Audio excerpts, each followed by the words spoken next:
to Jake Jackets.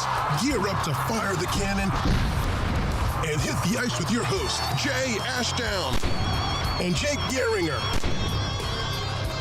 Oh, boy. No, yeah. This is how the summer is, huh? Yeah, I mean, it's been a while since we've done this. Do we know how to do this anymore? The prodigal sons have returned, everybody. Let's fucking go. Let's do this thing. God, it's been so long. I'll admit, it's been a nice break, but I'm excited to be back, you know? Yeah, I am too. I missed you, damn it. Like, I mean, I'm not totally surprised by that. all right, just let the... I guess I missed you too a little bit. Yeah, just a little. And people are gonna be tuning into their YouTube feeds like, who are these guys? Yeah. They'll be like, can you get to whatever obscure topic I want you to talk about?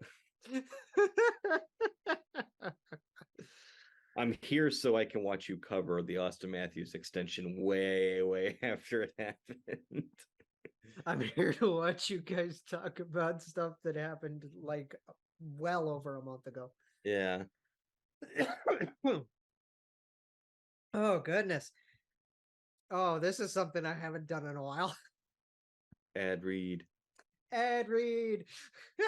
Whether that's a sponsored segment we got or just the show in general, y'all know everything that we do at the Hockey Podcast Network is with our friends at DraftKings Sportsbook. Can you believe it's also been like over half a year since Pigskin?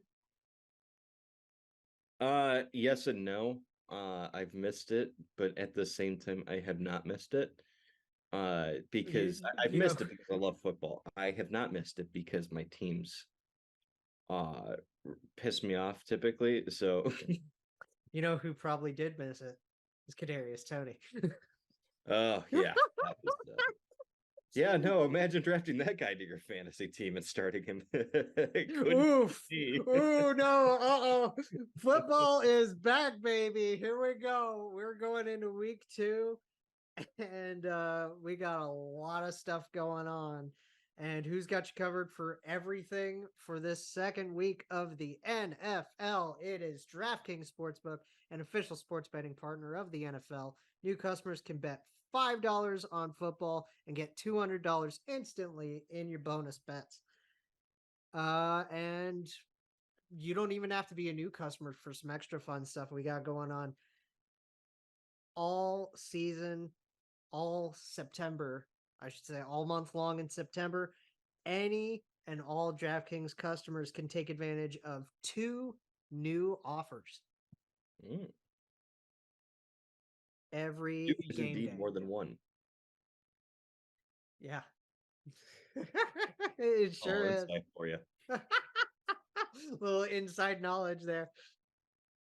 And all you got to do to get in on this is get in on the, excuse me. Oh my gosh. Yeah, I am rusty. Okay. Here we go. Get in the NFL 2-week action. No. Nope. Take 2. Take 3. Get in on the NFL Week 2 action with DraftKings Sportsbook. Download the app now and use code THPN to sign up. New customers can bet just $5 and take home $200 instantly in bonus bets only on DraftKings Sportsbook with code THPN. The crown is yours. Gambling problem? Call 1-800-GAMBLER or visit www.sot1800gambler.net. In New York, call 877-8-HOPE-NY or text HOPE-NY 467-369. In Connecticut, help is available for problem gambling. Call 888-789-7777 or visit ccpg.org. Please play responsibly on behalf of Blue Hill Casino and Resort in Kansas. 21 plus, age varies by jurisdiction, void in Ontario. See sportsbook.draftkings.com/football terms for eligibility, terms and responsible gambling resources. Bonus bets expire 7 days after issuance. Eligibility and deposit restrictions apply. There we go. Excellent. Disclaimer was a lot better. Exemplary. I do want to, since we're back, A lot of stuff's happened since we've been gone over the last month with the network. And I want to start just by giving a couple of shout outs to people. Oh, yes, of course. I just want to shout out the hard work that our recruitment buddy Kyle has been doing first. Kyle and Dylan have been doing a great job behind the scenes because THPN has now crossed a threshold of over 100 shows. Yeah. We've got over 100 podcasts on this network now. It's amazing. We have some really good ones joining too. Yeah, we got a lot of stuff from our division that came in over the last month too. Our boy Alex. Our boy Alex Chauvency. Shout out to Devils on the Rush. New part of the network. So go give Devils on the Rush a big old follow. Give Alex some love. We'll get, friend of the show more often on now. Yeah, of course. For a lot more crossover. That'd be really cool. Shout outs to Neil for all the work he's been doing because he just kills it. You know that. Yeah, he's been killing it. He's been killing it. I was on an episode with him more recently of Devil State of Mind. We got a lot of Hurricanes podcasts are new with us now. Good. Which is fun. We got a couple of Canes casts. We got some Pens casts. Old friends of ours, the Vegas Fever Pod. They joined the network recently too. Good. Yeah. We got maybe this is some spoilers. We're going to be having some fun with the Vegas Fever peeps coming up. Yeah, I'm looking forward to that. Do you want to bury the lead on this, or should we just mention? I think people can kind of theorize for themselves what that means. So what we're going to be doing, like last year, we did a season preview before things got rolling for every division. And things got a little out of hand because, we just talk. Yeah. It just happens. And when it's just you and me talking, things go bad. Yeah. So what we're going to do to just be with our network fam more is have people from other shows crossing over and joining us for our season previews this year. We've got 3 lined up already. We got 1 more really to pluck from. But we're going to have Vegas Fever for the Pacific. We've got Jordan or Taylor, probably just Jordan. I don't know. Both of them could be it. Okay. Jordan and Taylor from Two Girls, One Stanley Cup, which is a Stars podcast. They're going to be joining us for the Central show. Yeah. And oh my gosh. How did I forget this guy? Friggin' Brew Jackets. Our buddy Lance. Nice. We're gonna have Lance on for the Metro. Excellent. To preview these fellas. And I also want to shout out Lance for the job he did with the Metro live stream. Yeah. Yeah, you were telling me about that. Because I was going to do it, and then they scheduled me at work to close, and I was like, well, I can't do it. But I heard Lance did a phenomenal job. Shout out to everybody that was on that live stream.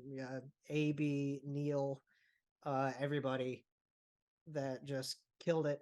And one last little we're back network thing. We're doing fantasy this year with the network, so we're probably gonna do a little fantasy segment.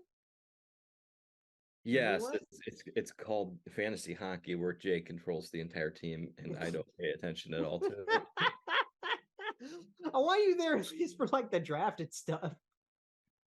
Yeah, I can do that. No, I'm great at showing up for drafts and then forgetting about leagues. So and then just letting auto pick happen. No, I'm there to pick the players, and then I'm there to be like, man, look at the team I built, and then I do nothing with the team I built. And then you just forget to set it. You set it and forget it. No, you do the opposite. Yeah, no, I put everything, and I'm like, I hope every player on this team stays healthy all 82 games. If they do that, we'll have a shot, because I am never making any adjustments. I'm gonna forget about this team's existence within about 6 or 7 weeks. So well, then it's a good thing. I'm going to be actually setting the lineups every week. I just hope we make a good one. It's funny because like some of the people Richard. Shout out to Richard Blosser, who does a fun, unique one on the Hershey Bears. We got a lot of chirps from him and AB and a couple of other people to just like, if people aren't picking from the teams that their shows represent, then we got a problem. Yeah, that's a good point. We should do everything we can to pick the least amount of Blue Jackets possible so people will be mad at us. Our first pick's going to be Eric Goodbranson. No.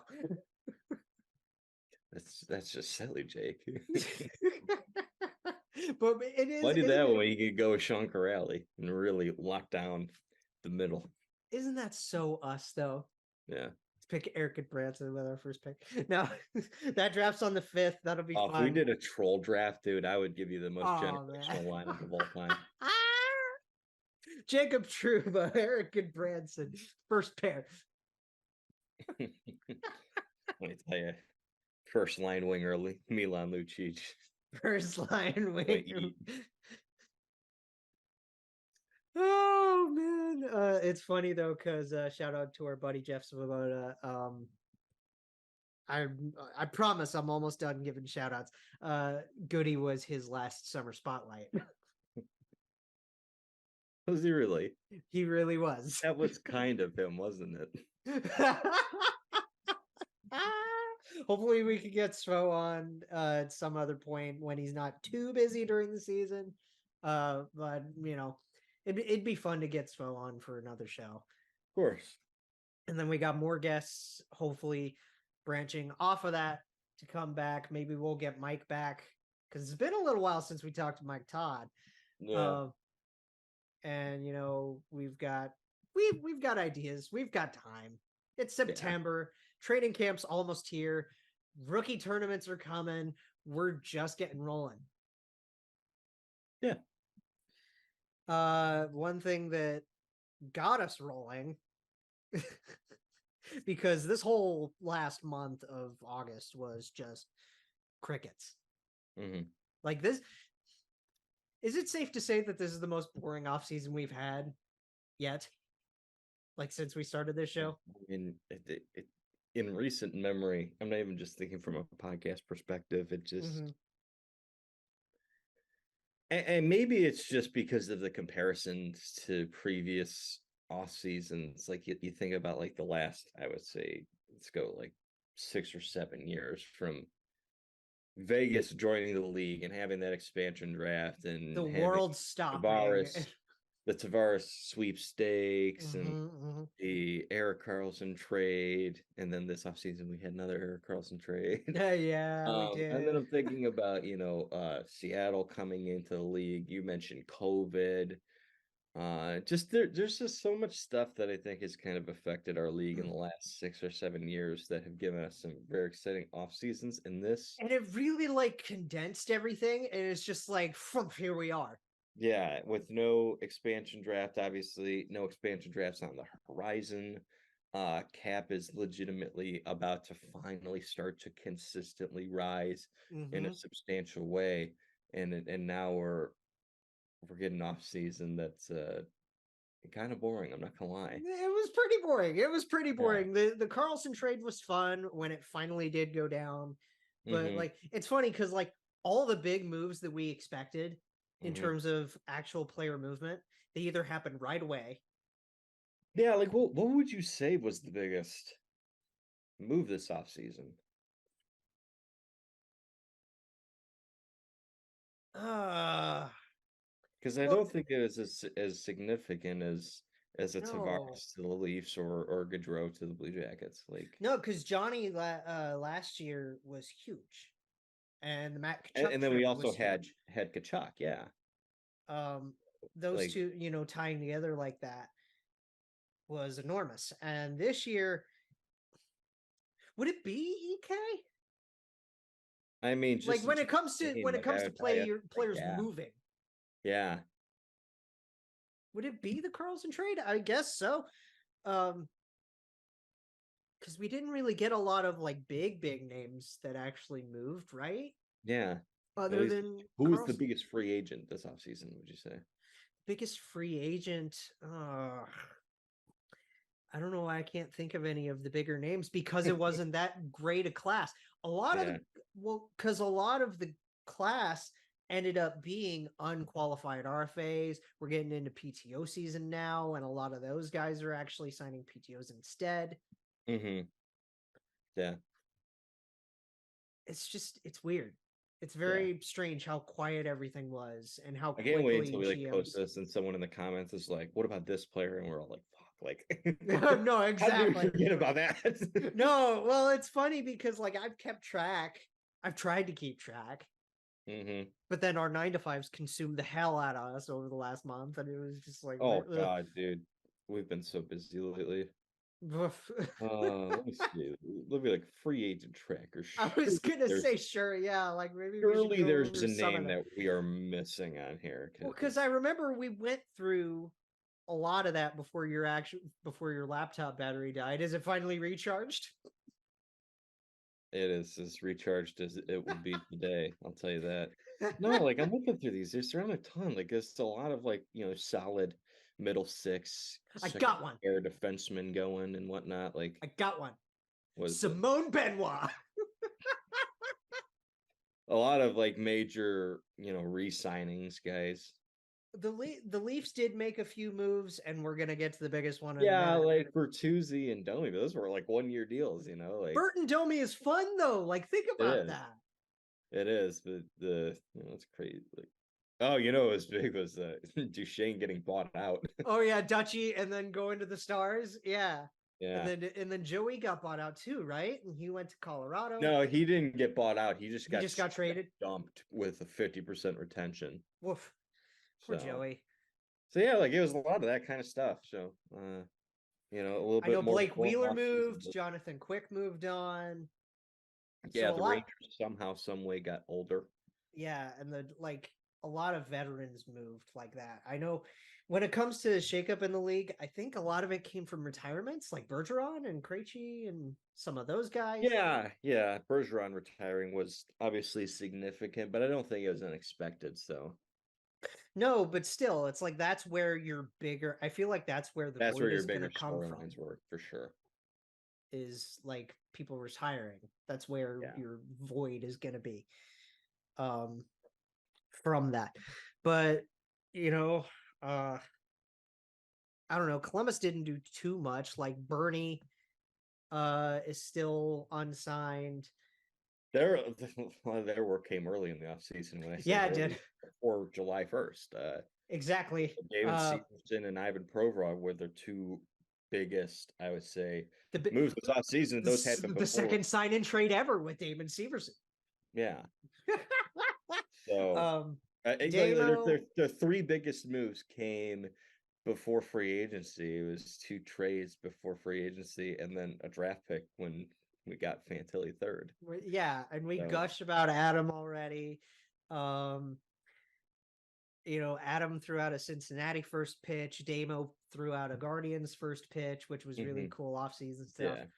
Yeah. Provi, is he here yet? I don't know if he's in Columbus yet. I think so. Because I know Patty's back. I want to say I saw something a photo of him or something like that, someone talking to him. Patty and Johnny are back. Apparently Adam's been living with Johnny. Yeah, which is so cool. It's awesome. Oh, I thought he was Fantilli? Yeah. I thought he was living with Patty. Well, yeah, they're living together. Yeah. You said Johnny. No, I just said that Johnny's coming, that Johnny's back. Johnny and Patty are back in Columbus. We know things are happening. And then the last mechanics sounds over my head she's just right before. Glad you muted that sneeze on too hard. The last little housekeeping thing that I want to talk about with regards to Columbus, just to get our stuff out of the way, is Babs. Oh my God, Babs. Does this not actually submit some good faith already with what he recently said about getting, getting regimens with communication and your mental health, and like, having his own accountability from the players, the checks and balances system. Yeah. Obviously inspiring stuff we wanted to see. We were, I think, rightfully pissed when he was first hired. Oh yeah, absolutely. Like, But especially like we always give ourselves the opportunity to cool down about things and read. read it. Yes. Shift our opinions, and he hasn't coached a game yet, but I No. think I said this before we went away. Like, the thing that gave me confidence was that there's just no way he wouldn't be aware of that this go round. Right. And with it only being a 2-year deal, there's no way he wouldn't put a good amount of attention to detail to it. Yeah, I think because we talked about it the last time we talked about him with his son, pointing something out to him. Yeah. Right? Like during a meeting or something, or a luncheon. Yeah. And then, like, obviously your battery died talking about free agents. Because I thought we were gonna clean that up and we didn't. It was, and then now, knowing that he's actually thinking, yes, we're going to have a checks and balances system. I want the leaders on this team to keep me just as accountable as I'm going to keep them accountable. Yeah. I think it's helpful to be able to have someone step up and just be like, man, you got to back off. Yeah. And like, he's actually going to, hopefully he's actually going to listen this time. Yeah. I surely hope he will.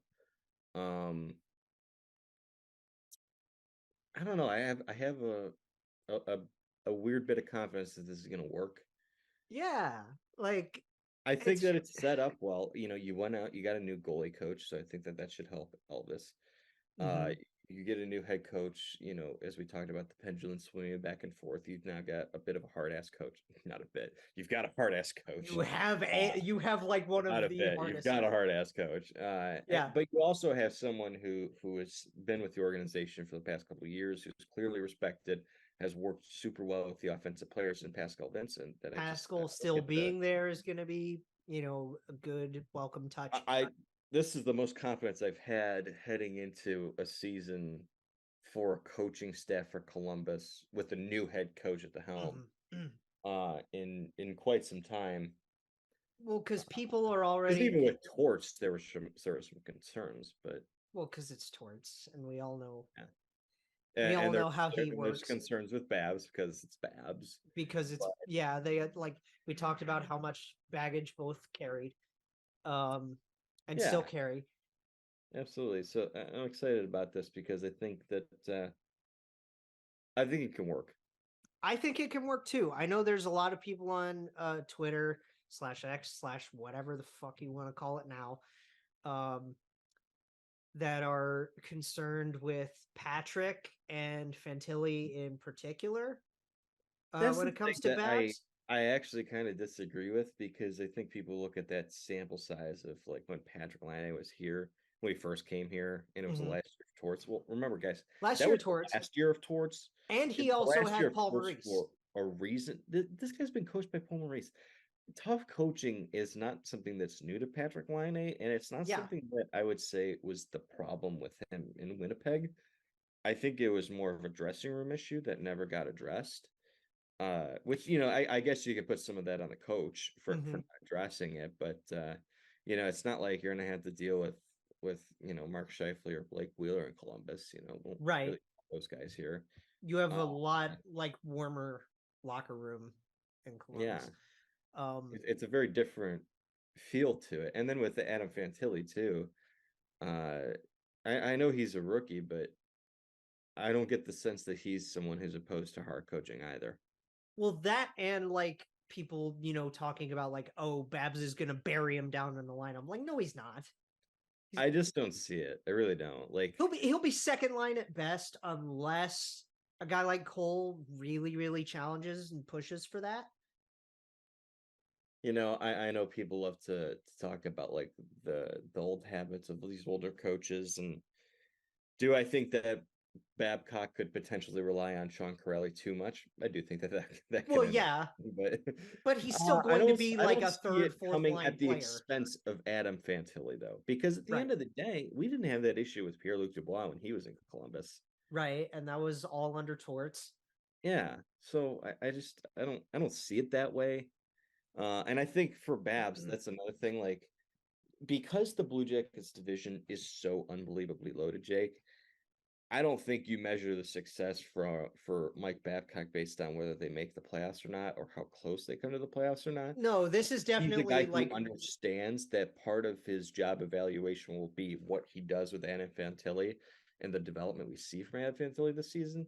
this So is a that's not a player guy he's development year buried. again. This is, like Yarmo made the moves to address, okay, yes, we're going to be competitive. We're going to compete. And if we do make that spot, great. If not, there are things we want to see. One of them is going to be we want to see Adam Fantilli show his potential.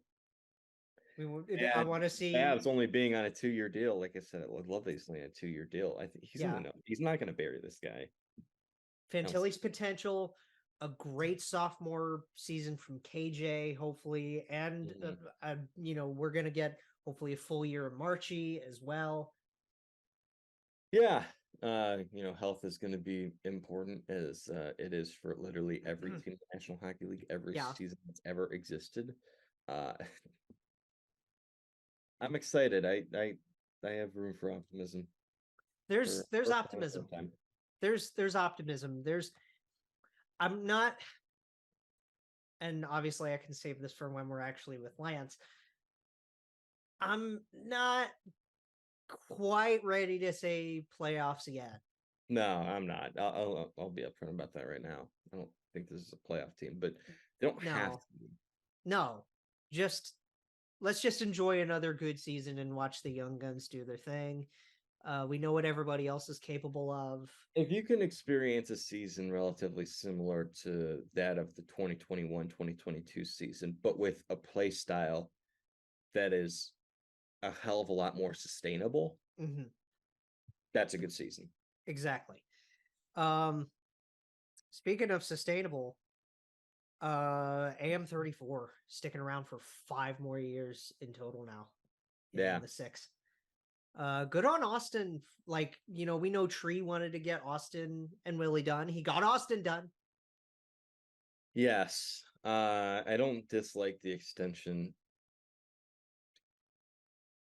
I gotta be honest with you. I think my analysis of it is the same as just about everybody else. It is hard to swallow the 13 plus. No, yeah, it's simply like, I know it's not all on Auston, okay, man, but like, no. When you don't achieve the goals that you've set out the last 6-7+ years, and then you have to pay that cup tax in extending your players, that's a hard pill to swallow. I'm not saying that you shouldn't do it, but it's hard to get jazzed about it. Well, it's very like, let's compare this, so overall this deal, like Auston still has 1 more year left on this $11 million deal. Yeah. And then when 24-25 comes in, that is the 4-year $13.25 million cap hit. And I know the cap goes up, but it's just such a Well, it's already gone up by only $1 million. Hopefully we get like a $4 million jump next summer and then a bigger jump from there. Do you know what my first reaction to the news was, though, Jake? It was less about Auston Matthews, and it was just, to me, this was the biggest failing of the Dubas era. Not getting those dudes locked up to 8-year deals. Right. He gave Auston Matthews and Mitch Marner more money than the market dictated at the time of those extensions. He didn't get the full 8 years for either of those guys. Right. That to me is why he's not there right now. Yeah, it's weird because like obviously both of these guys want to be there in the longer term. Yeah, and I can't say that I necessarily blame them for wanting to go a little bit shorter on the contracts, because the shorter you go on the contracts, the earlier The you get more you can get your extensions, bonuses as well. bonuses, and you set yourself up better for extension. Like Auston Matthews, when the second contract ends, is going to be 30. I think he's gonna be his jersey number. He's gonna be 34. No, No, he's what? I'm trying to think. No, not a chance. He's not I'm going to be 34 after a 4-year extension, Jake. He's 29 years old. I'm thinking, I don't know. I just wanted to try to be clever, I guess. Dude, my brain has been so fried from this month off. Like Auston Matthews right now, he's entering his age 26 season, so he'll be 31 when this contract is over. Okay. Either he can sign yet another massive long-term, he will go 8 years the next contract he signs. Deal with the Leafs and make an even more absurd amount of money, right?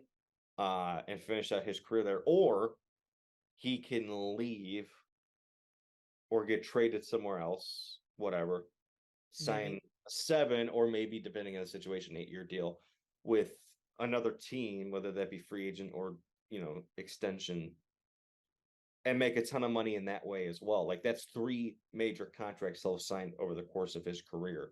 Goes home to Arizona. Which, like, is so much different than this typical strategy we've seen, where it's, your ELC bridge deal, long-term extension, maybe. Right. And I want those guys don't even get the second long-term extension. If this guy's able to sign a third deal that is a true long-term extension, that's a player who did it right in terms of making the absolute most amount of money in his career. So I cannot blame him or Mitch for doing that. It's a good money-making strategy for sure.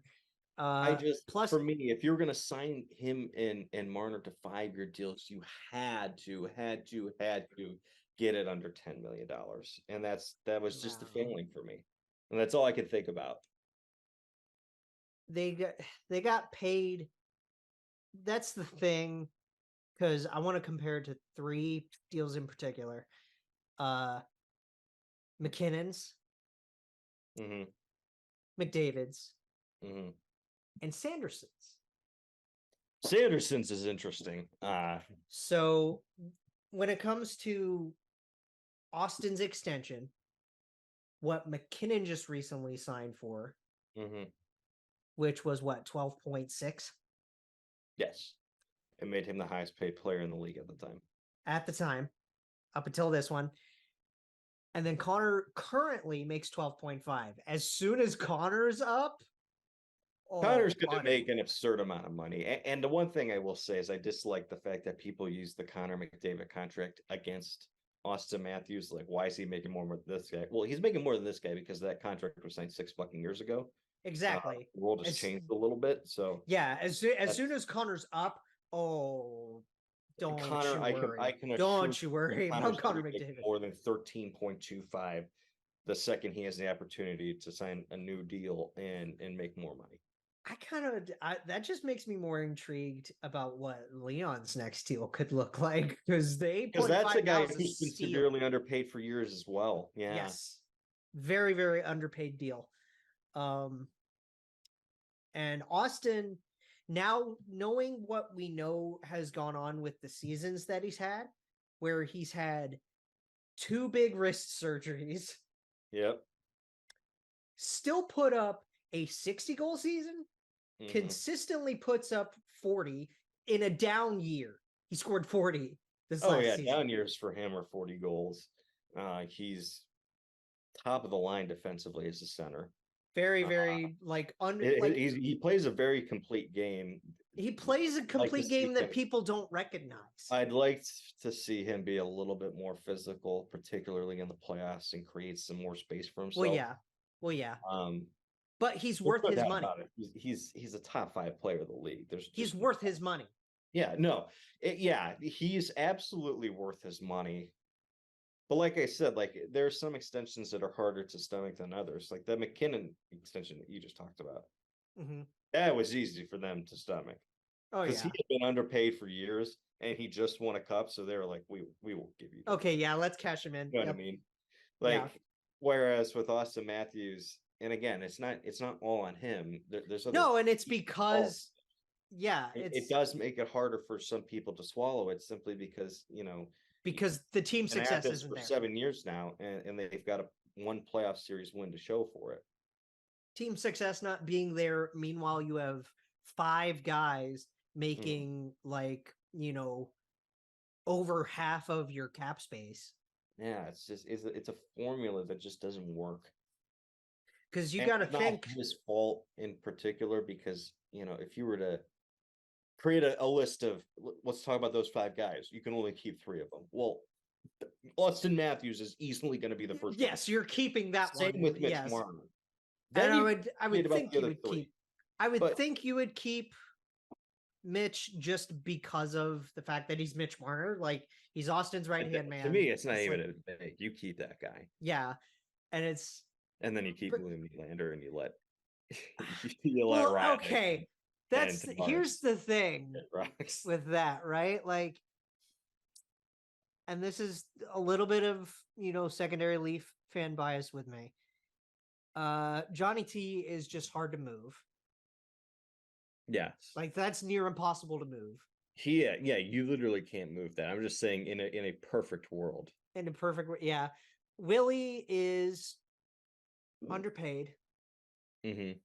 Willie's underpaid, and yet he's still probably the odd man out. Yes, he is underpaid, and he is either about to get traded, or they're going to overpay to keep him. Yeah. And then Mo, I feel like Morgan just gets, I don't know what it is with Morgan Riley. I like the money he makes. See, I don't like the money he makes. I like the money he makes. But at the same time, it's hard to stomach that with no real consistent partner. I won't disagree with you there about not having a partner. That has been a major failing. They tried Brody, they tried Lily, they tried Justin Hall, they tried Mark. They tried Mark Giordano, dude. Come on. Yeah. Some of them have been too old, not the right fit, not talented enough. Jake McCabe's okay. I would also suggest like Jake McCabe, and then I would also suggest though, Klinger's going to be interesting this year. I don't get that one at all. The Klinger deal? Yeah, I don't either. Yeah, I do not get that at all. But here's my other thing about Morgan Riley. Mm-hmm. He has not had perfect partners on defense. No. Not about that. But at what point do you just sit back and say, okay, we've tried how many different players with this guy, and we haven't found a partner for him? At what point is he just too hard to play with? He gives you nothing defensively. Right. At one point, is it his fault? At what point is the reason that it's so hard to find someone for him to play with because he's too difficult to play with? I don't know, man. He's outstanding offensively, and he was really, really, really good in the playoffs. Yeah, I will tell you that he was fantastic in the playoffs. You need to have that firepower defenseman there. Like, I feel like Morgan's play style is like a weird throwback to Paul Coffey's offense. He's like a fourth forward out there. That's what I'm saying. Like, yeah, Paul Coffey was a fourth forward out there. He's just he needs his Kevin Love. Obviously, we weren't able to watch Paul Coffey growing up, so I have no idea if he was good or not defensively. Doesn't really matter because he wasn't known for defense. Because it's the 80s. I don't know. Yeah. I don't have a Jay Fresh player card on Paul Coffey. Sorry, guys. Exactly. Yeah. Which, by the way, shout outs to Jay Fresh for refreshing those cards. They look really sweet. Yeah, nice. The fresh, yeah. Yeah, I like that.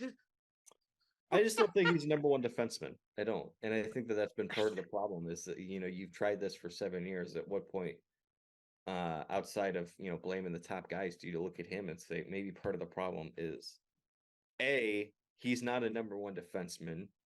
B, we're paying him like a number one defenseman, and Mhm. C, we have not found a partner for this guy. We haven't found him a number two defenseman, even though he's Right. not a number one. We're playing him as a number one, and we have not found him a number two. Like, that's just they're failing him, and I think in some ways he's failing them, but they're failing him way more than he's failing them. Yeah, no, all Morgan can do is go out there and put up his points. Yeah. And, like, obviously I'm sure there's a leadership factor in there somewhere. He wears an A for a reason. Like, there's a reason why he considered for the captaincy before they gave it to Tavares. He would have been the captain if they never signed John Tavares in the first place. Come on, man. Who's not Captain Morgan? I'm sorry. Who's not going with the Captain Morgan? Yeah. Come on. No, it would have been one of the best. There would have been some I wish hella marketing. That would have been some great marketing. Yeah, absolutely. Yeah. No, instead we got Recipe 91. We have rambled, and it is entirely my fault, as it always is. Instead, we get Recipe 91. But it's not a bad deal for Auston Matthews. Okay. Austin's got a great contract coming up. He's going to continue to do his thing. It's just hard to stomach because of those outside circumstances. Yes, and like Brad Treliving is going to try. Mm-hmm. And I wonder what this means for William Nylander coming up, because he's due. And then soon to be due is Mitch. Yeah. So good luck, Tree. Yeah. Yeesh. We're gonna take a hard turn because very there's no real way to transition. Yeah, there's no real segue into this, other than I guess kind of sticking with the Toronto side first. Oh God, yeah. This one's heartbreaking. This one's really heartbreaking. Rodion Amirov passed away since we were last here. Yeah, and obviously we had another major passing in RJ as well. So those are two. Yes, and losses. We're gonna remember both of these guys right now, and I want to start with Rodion. Yeah, because these are two very different situations, Yeah, Rodion Amirov was fighting a brain tumor for the last 2 years. Yeah, and I don't know about you, but for me, at least from my perspective, I never really thought that it was a true genuine life battle. As much as it was just a battle to get over this and then to get back on the ice and try to monitor it and see if you can. I don't know, man, because you can never predict that kind of thing, especially with brain. Mm-hmm. With liver, and it's not for me to say, like, I don't know if this was cancerous in itself, right? Yeah. With what was going on with Rodion, but brain, liver, breast, there's a reason why we fight all of this stuff. Yeah, there's a reason why we support Knights for all of this stuff. There's a reason why Rodion was there on the last actual celebration for Hockey Fights Cancer. Yeah, I don't know. It's just it hit me because it was just so out of nowhere, and I never, at least from things that I had seen, never ever came to the conclusion that, oh man, we might be losing this kid soon. So when it happened, it just hit me like a ton of bricks, Yeah. And, he never actually got his chance to make the roster. He never got the chance to even come over to North America, really, did he? Did he ever play with the Marlies? I don't think so. I don't think he did, no. He was only 20, wasn't he? Either 20 or early 21. Something like that. And it's way too unbelievable. Far too young. And Rodion, the way they treated that last appearance that he made, it makes me think of Boria. Makes me think of their Boria night. Yeah, I can see that. Because we know back when Boria was going through his ALS treatments, Mm-hmm. They brought him out for one more night, and he gave, at least an appearance on the ice and was greeted with speeches and all of this amazing stuff. It's hard to think that one Hockey Fights Cancer night was Rodion's last appearance around a Toronto crowd. Yeah. It makes it just all the more heartbreaking, Yeah. Because he had his whole life ahead of him. Yeah.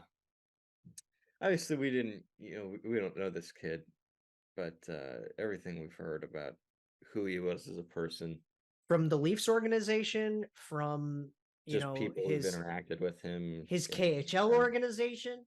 Yeah. Because we know that the KHL stuff, there's a lot of KHL stuff that we don't necessarily get into on this side of things because of politicalness and things of that nature when it comes to just players coming over. Mm-hmm.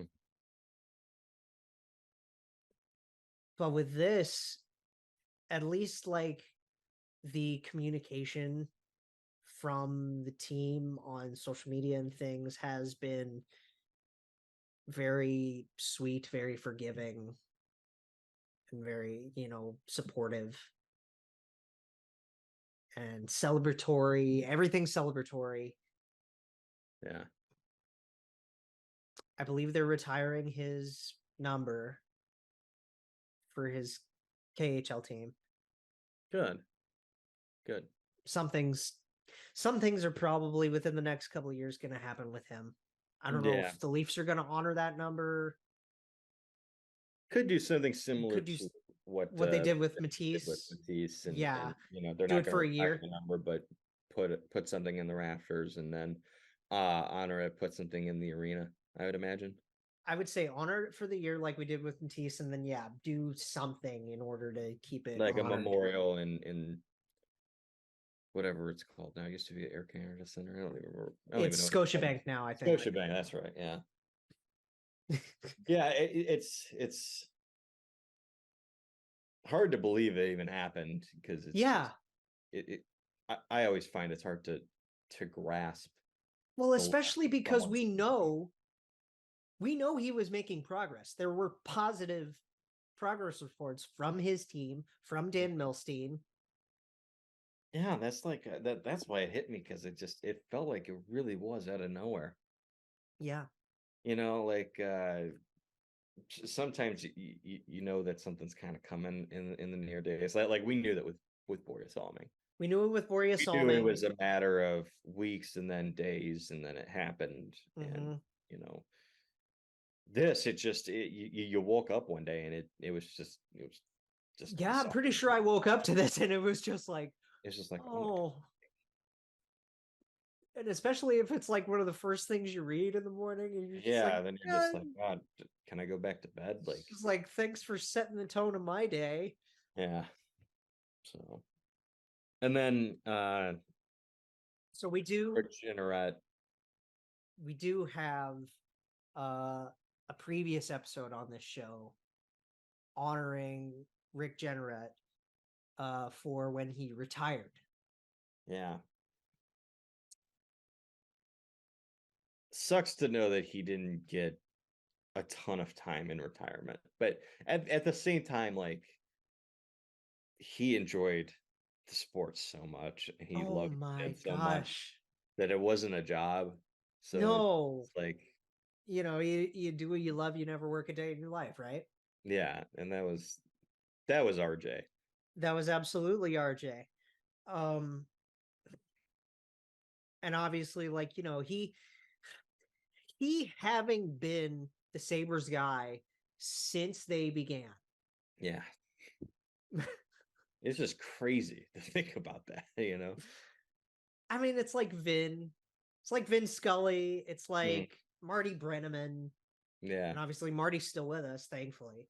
Yeah. It's, gosh, what's his name? This makes me feel bad that I'm blanking on this name because I just started watching the Dorktown Mariners series again. The longtime Mariners broadcaster that passed away in 2010. Why can't I think of his name at all? Gosh,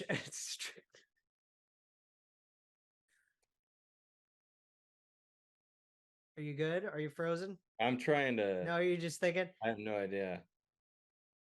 But like you get where I'm coming from, right? Yeah. When you have guys like that are there for like ever. Yeah. And obviously in RJ's case, he was there since they began as a franchise. Yeah, it's not even like a long time guy, but you have like people in your life who are like, well, the guy before him was also great, kind of thing. Like, no, this was like, no, like RJ was the guy. He like in a sense, he kind of was the Sabres a little bit. Like, I mean, yeah, the one guy, like the only person you could think of who was synonymous with the Sabres for the entire existence of the franchise was RJ, because they've had different ownerships, obviously so many different coaches, obviously so many different players. The one guy who has always been there was RJ. Always. What a career he had. Even to the very incredibly sharp. I wish, because he always had that passion behind every call. Right? It didn't matter if it was a 1975 call, or if it was May Day, or if it was calling that really weird goal like 10 years ago where the puck flew up in the air and then went into Mike Smith's pants and then he backed up into the net. If it was Fa La La La Fontaine. Oh yeah, or population of Pominville is just added. Oh, that's a good gosh. Yeah. Well, it's like that's what I'm saying with Vin Scully. Oh god, like RJ with Marty. It's not one call. It's when you have. Yeah. It's when you can come up with stuff like that people just. It's an entire catalog. It's a catalog of calls, and it's like wow. And he had it. I mean, he just hit a. And I mean, all of it is awesome. And it's not just individual calls. It's like the way you sign off things. It's the way. Yeah. Like the way Marty Brenneman does his, and this one belongs to the Reds, or like get out the rye bread and mustard, Grandma. It's a grand salami, like stuff like that. Yeah, I mean, that just sticks in your psyche. And a lot of people up here feel the same way about Tom Hamilton with the Guardians, and all the calls he's had over the years. But I also think like for having lived up in Buffalo for 4 years, like everybody that I had met had basically had an RJ story. Like everybody has basically met the guy like right in some point or another. He's got to be like he's the coolest guy ever. You never. It's funny because like no, because like when you think of sportscasters and the people that we, like we think of people to put on a pedestal. That like these sports broadcasters are just guys doing their job. Like they're still regular. Like, they're the most people humble. Who love the game. Exactly. They're just me with a better voice.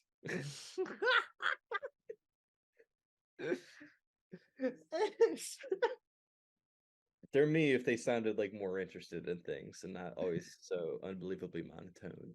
I was gonna say, yeah, you sound really excited to be doing this show again. Yeah.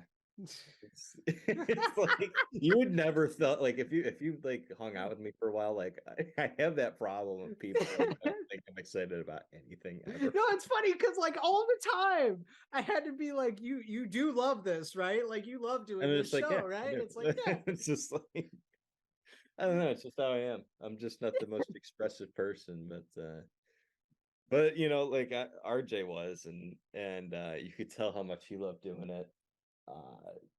Unbelievable career, unbelievable guy. It was so sad to see him go, but we don't even know what a legacy. It was just like natural causes, right? Like so what I remember was multiple organ failure.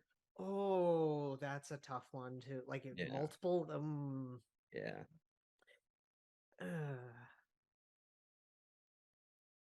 Because I know like recently just in like pop culture stuff, right?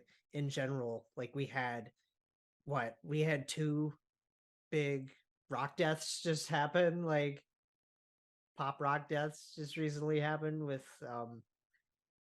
Steve Harwell and Yes. oh no, and Jimmy Buffett. Yeah. Oh god. Back to back, too, like that. It's like, man, that was a tough week. Well, and Jimmy Buffett was there was it was him and Bob Barker. Oh, and Bob Barker died at the too. most Oh my god. appropriate times because Bob Barker died like right before he turned 100. So people were like, "Wow, he got as close to 100 as possible, Close to $1 as possible." And Jimmy Buffett died on the last day of summer.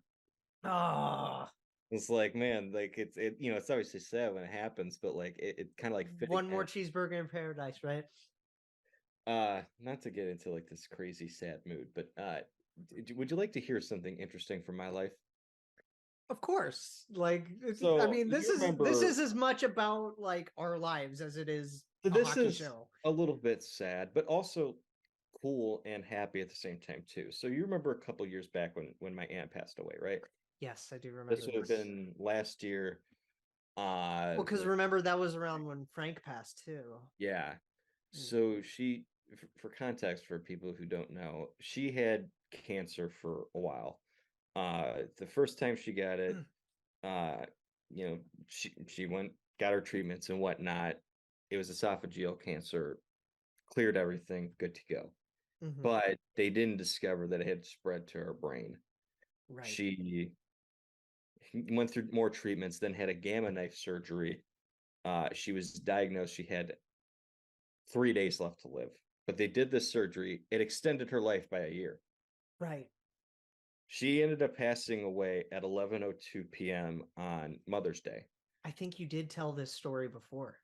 Now, fast forward, my sister and her husband just had their first child. Right. And to honor her, they named her Emma Maureen for my aunt. And she was born at 11:02 p.m. Just so nutty, right? It's just like, I love when things like that happen. Yeah, it's just like signs from the universe, I guess. Yeah, because like I wouldn't say that I'm like a believer in astrology or whatever. I wouldn't say I am either, but like there's sometimes where I look at it. But it's cool. And it's like I love reading into it and like doing it, like doing the tarot cards here and there, like just for whatever, just to see if something cool would befall or something. Yeah. But like that's one of those things, right? Yeah, I'd say so. It's wow, what a story. And we're gonna miss both of these guys. Like we're gonna miss Rodion for what could have been. And we'll miss RJ for everything he did and everything he was. I know there's so much of his stuff on the internet that we can all relive. But at the same time, like it's weird going back and revisiting stuff after someone's passed away. It always is hard because it just, I don't know, there's something like strange about that feeling of being like, wow, that person's not with us anymore. Yeah, like for a while. It's almost like if you ever like watched a sports highlight and like it included like an athlete who's passed away and you're just like, oh, like that's weird. Well, it's like when you get, for me after Chester passed away, like I only saw them live once. I never got to meet him. Yeah. It was so hard to listen to Linkin Park stuff for like a couple of years. Hard for me sometimes. And it's still sometimes hard. Yeah. Yeah. Yeah. Which, by the way, Mike is entering a new era that's really spooky and kind of fun and throwbacky. Fun. Dude shaved his head like a basketball. Nice.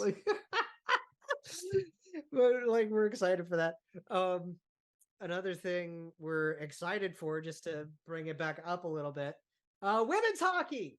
Oh my god, the new league's happening. What'd you say? I said, oh my god, women's hockey, the new league's happening. Oh yes. Sorry, you said it so fast. I was like, did you just say Winnetonka? I was like, what the heck? Winnetonka. I was like, what? Like it. Did I get that right? I was like, what is going on here? I don't even know what that is.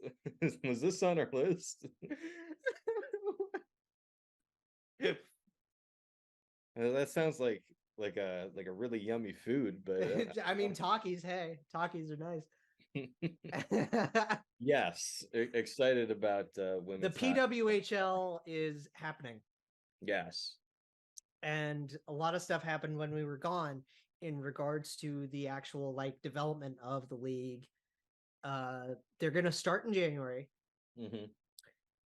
Their draft is early September, I think, right? Okay. It's like on a Monday at 1 p.m., which is dumb.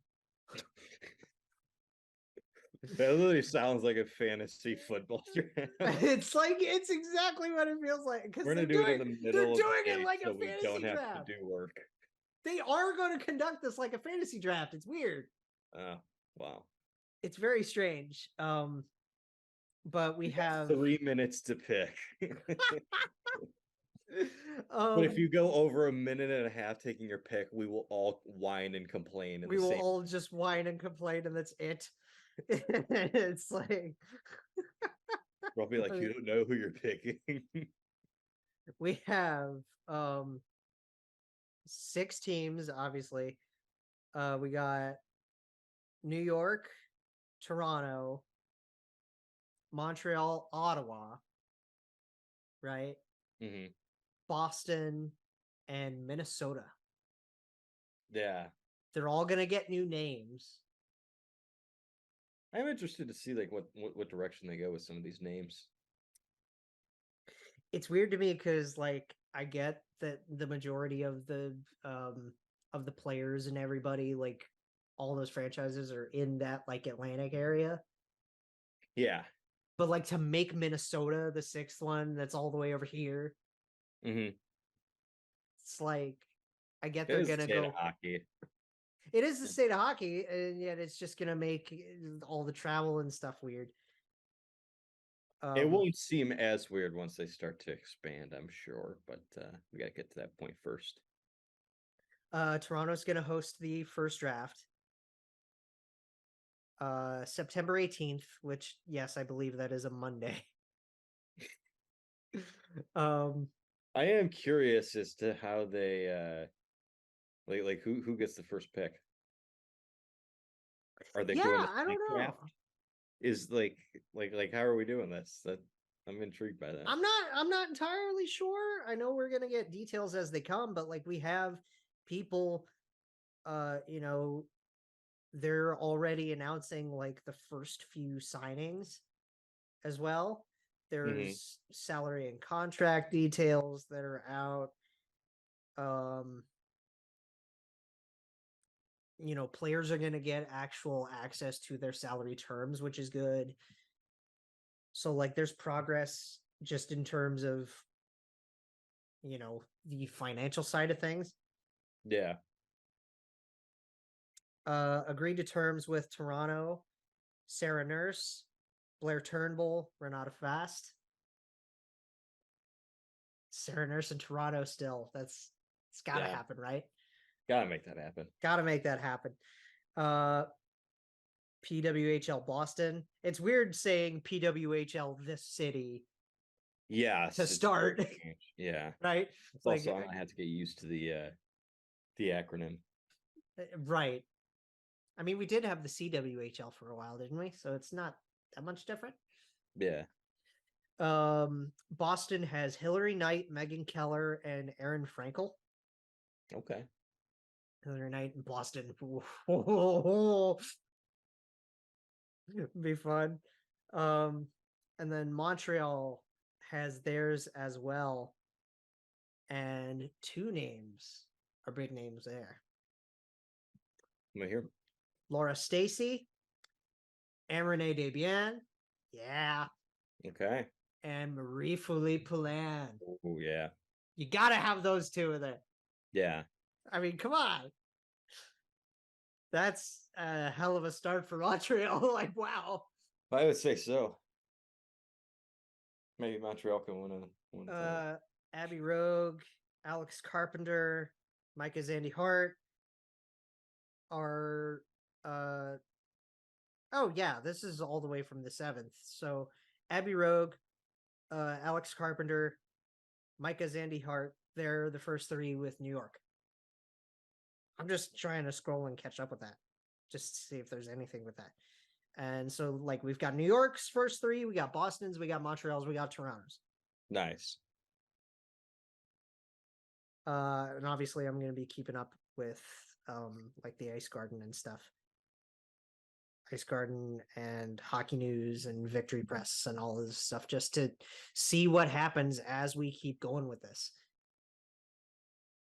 It's nice to know that progress is actually being made. Yeah, and they have to get this one right. They bet, please, so they can make this a sustainable league. I mean,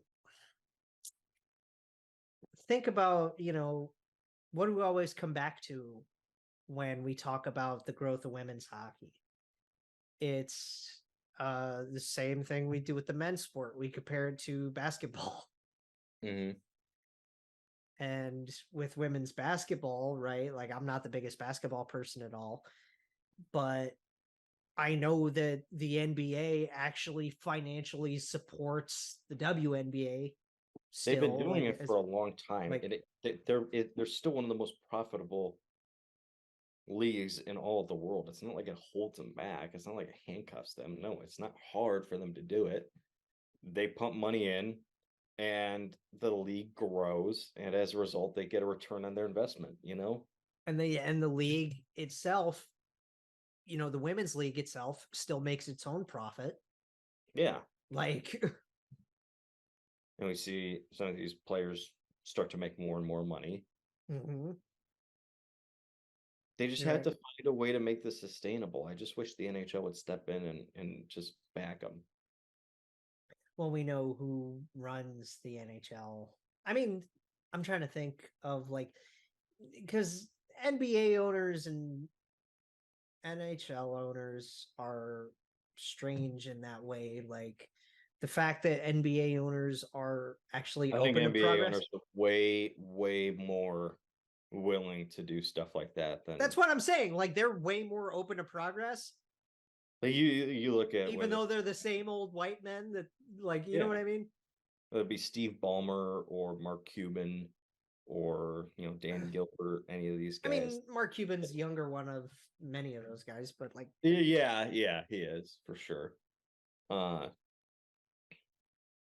it's just like I look at ownership in the Michael NBA, Jordan.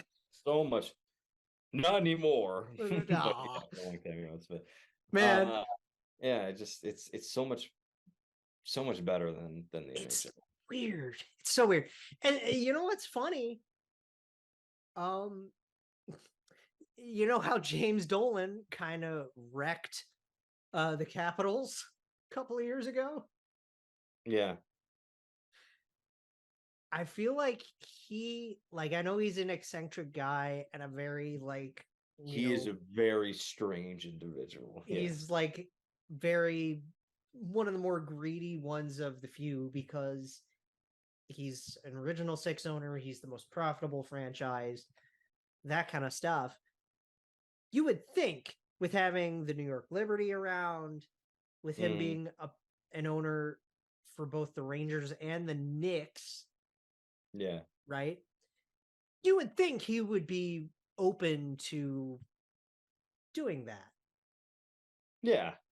Like, you would think he would at least want to support his city's PWHL. The teams under his domain include the Knicks, Rangers, Liberty, and Wolfpack. Hartford Wolfpack. So there's money being invested by this guy, this very strange guy, into the New York Liberty.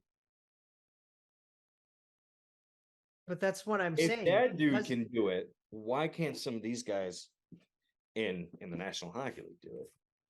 That's what I'm saying. Like, I would hope that because James invests in the women's basketball side of things, since he owns a basketball team as well, I would hope that he would want to do the same thing for the women's hockey. Well, and it's like also it's not always just one guy too. Like you mentioned some of the cities in here. Montreal and Toronto come right off the bat. MLSE and Bell. Yeah. And Molson. Get the Molson. There's so much money there. Yeah, like you absolutely that should be a no-brainer. Right. I would think that MLSE would do that. Like they would be willing to do that.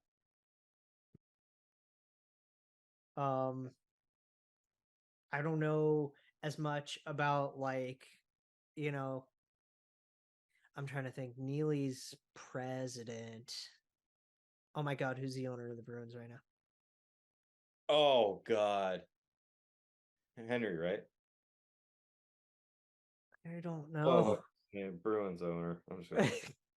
Because it's like Jeremy Jacobs, that's who it is. Oh, fuck that guy. Right.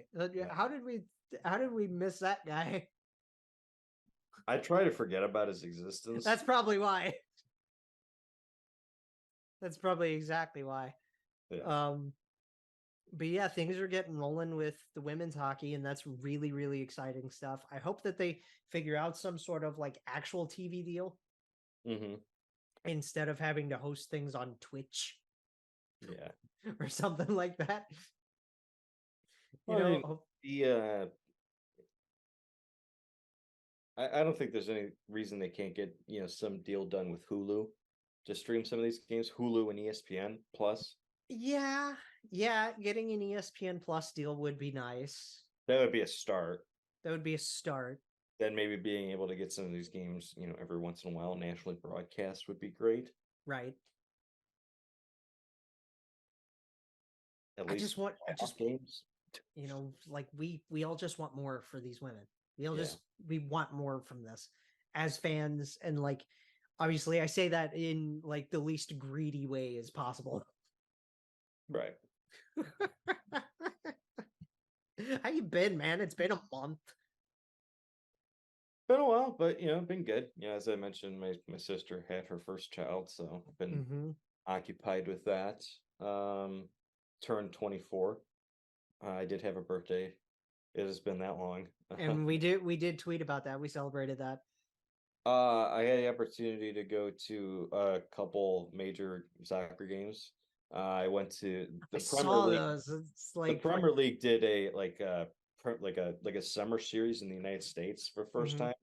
So I saw Newcastle and Brighton play each other in New Jersey when I saw my girlfriend, and then a couple of days later, I got to see my team, Crystal Palace, play Sevilla from Spain. Well, it's funny. Europa League. So they got to take my grandfather up there. He was in his glory because he's been enjoying watching it. So been a lot of fun doing that. But outside of that, it hasn't been like a ton of other stuff. How about you?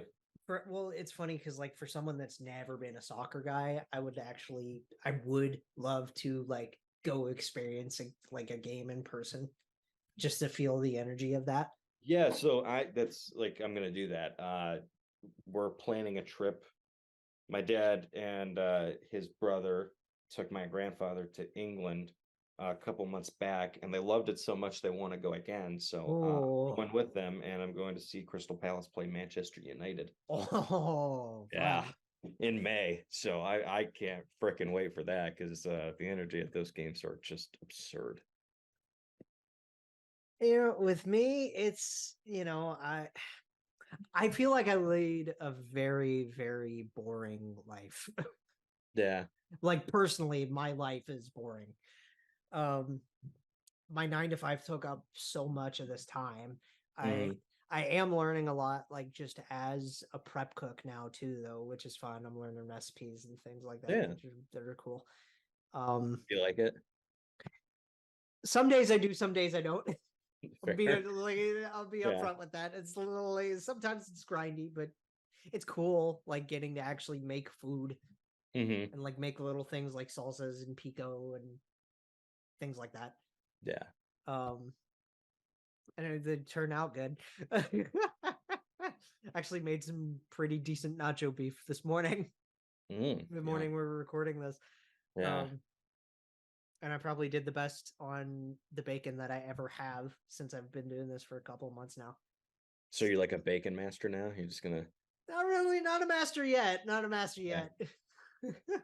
It's weird trying to just flip a whole sheet at once. That's I struggle. Is that something you plan on trying at home when you have your own bacon? Is like try to flip a sheet like that.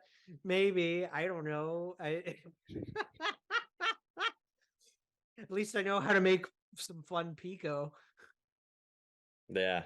I wish I liked pico. But like I'm learning a lot from doing that at work. A lot of the more like fun stuff though is happening with the family. Because like Sammy's back in football. Nice. He's doing his thing with football. And what position? I don't know what his position is this year. It's weird though, because like he's the only one left in school. And he goes to a private school, which is like a STEM school. So like he has to cross papers. He had to cross papers with Greenview, with our old public school and his school just to get him to play. Yeah. But he's playing this year again. First year junior high for him. God, I can't believe he's freaking 13. Nice. And then Seth. The good old days of playing football at the age of 13. And Seth, having recently graduated, paintball's all he does now. And he's working with my stepdad at his 9 to 5 doing HVAC stuff. But nice. Like the paintball stuff, Seth is getting so good. This kid is unfreaking believable. Yeah. Like I haven't done a lot of paintball in my life, but it's just like it blows my mind how good sure is not. Like it blows my mind how good this kid is. Especially with his because he does, how you went to Buffalo for 4 years? Yes. This kid makes regular trips to New York just to practice with his team based out of New York. Damn, that's kind of sick. It's wild. Yeah. And the Wrecking Crew boys are awesome. They're so good. Seth went, how we talked about last year with him going to France? Yeah. Well, he won gold last year. Team USA. This year, U19's Captain America, Seth. Okay. Hell yeah. They won gold again. So what you're telling me is he needs to change his name to Morgan so he could be Captain Morgan. Great time. That is sick. Like as a captain to win gold. And 18 of his U19 team, like yeah. And the better part to me, he won 2 golds in France this year. Because him and a couple of buddies from Crew's U19s. Texier. Him and a couple of his buddies off of the Crew, they got to play with semi-pros, and they won gold. Jeez. It's like, dude, this kid is kind of like destroying everybody. Like Seth is a destroyer of worlds, man. I love it. This kid, like, good for him. Seriously, that's unreal. I don't know if he's gonna want to turn this into something, but if he can do it, why wouldn't you, dude? Seriously, if you can turn this into something, man, like that's if you can turn it into like an actual like weirdly professional career, like I know because like paintball is one of those sports that's like people never think like really people play professionally. Yeah. It's like, yeah, man. And it's crazy. But like, yeah, he won a couple of golds in France. Unfortunately, he was the only one that actually went this year because everybody else is busy. But everybody's cool. Like, it's weird to see your family grow up. Yeah. Because like, for sure. Like when everybody like I was thinking about that when my sister had her kid, and I was just like, it's weird. Like we used to be like young. Exactly. And it's like seeing Seth graduate And Sammy like took this past Christmas. I think we talked about this on the show once that he built his own PC Yeah. for Christmas. I remember the old days of like before like cell phones and stuff like that. Like when I was like 6 or 7, we would just sit on the old boxy computers playing Club Penguin Or Pop Tropica.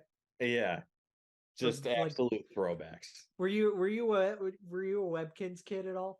Fuck yeah, I was a Webkins kid. What do I look Hell like? yeah, Webkins. I had the cutest husky. Yeah, For one of my Webkins. I was all in on Webkins. I was Webkins. I was Pop Tropica for a little bit. I was like really all into Club Penguin though. Like I was freaking addicted to that shit. My igloos though were so they're so dope. That's so many jukeboxes. That was just like that was my you walked into my igloo and you were just like, wow, how many jukeboxes do you need? I'm like, I need a few more. Like were any of your friends from no. I'm not gonna make the dumb Pittsburgh Club Penguins joke. I had something and then I didn't have it, and just you were just like, nope, not gonna pull the trigger here. Just like Ladarius Toney had it and he didn't have it. Stop, it's a sore spot. Oh. Okay, he will redeem himself later on, I am sure. Are you really sure about that? I am not sure about that at all. Are you gonna bet on it with DraftKings? Yes, I am. Am I sure he's going to have a good game next week? No. Am I going to bet on him having one? Yes. Everybody, it is September. This is a big DraftKings push for us this month. So really, sign up if you haven't yet and use our code. We're ready for Traverse City. We're ready for training camps here in like a week and a half? Oh, yeah. Get me back into this already. We're ready for season previews. We're gonna have friends and we're gonna do things. It's season 3 of Jake Jackets, baby. Let's fucking do this. Good to be back. Love we y'all. Love y'all. We'll see you soon. And love you, Jake, specifically. Jake Jackets, a podcast for fifth liners and all puckheads around. Follow the guys on Twitter at Snake Gehringer, GARRINGER, and at by J Ashdown. And subscribe on YouTube or wherever you listen. March on.